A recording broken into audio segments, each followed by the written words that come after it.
the most perfect than the less perfect. So this shows that the tests in this life are actually a gift from God, and they are given to people that He loves.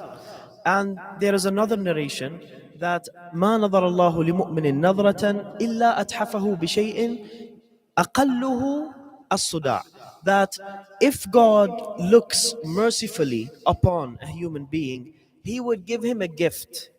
And the word gift in itself has a positive connotation, but the end of this narration says that the least of these gifts is a headache. So, what does a headache have to do with gifts?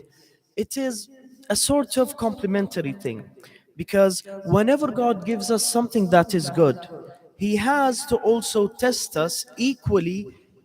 It does not have to be within the same thing, but even in things that are around it.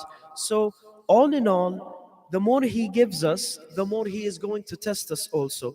So, if God gives you a great thing in life, He would also give you something of an annoyance here or there, so that it would be balanced out. And even in some narrations, it is said, and also mentioned in some verses of the Quran, that if God did not fear that people would never believe, then He would give the non believers better things than the believers. In the verses that say, وَجَعَلْنَا لِبُيُوتِهِمْ سُقُفًا مِّن فِضَّةٍ يَرْقَوْنَ عَلَيْهَا إِلَى آخِرِهِ. So the verse says that we will give them great houses, like the non-believers, and they would never get, in a narration, any headache. Like the non-believer, if God did not fear that people would leave religion, then He would always prefer to give bounties to those that are non-believers. And that would be and would seem counterintuitive.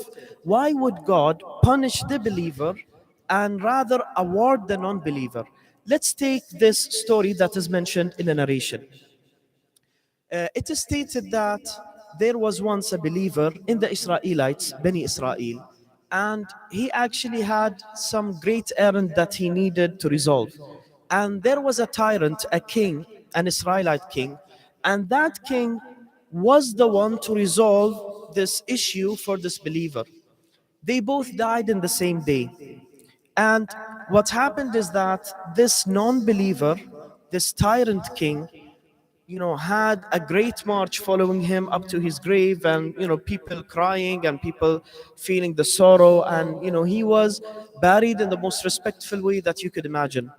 And on the opposite end, they found that this believer, he was forgotten about for 3 days until the stench of death went and transcended out of the walls to the outside, and people found that smell and then eventually found him and they buried him.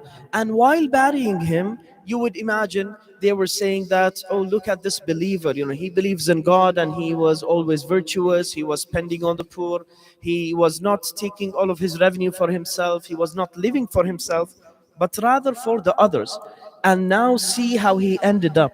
It is as if karma has turned out against him.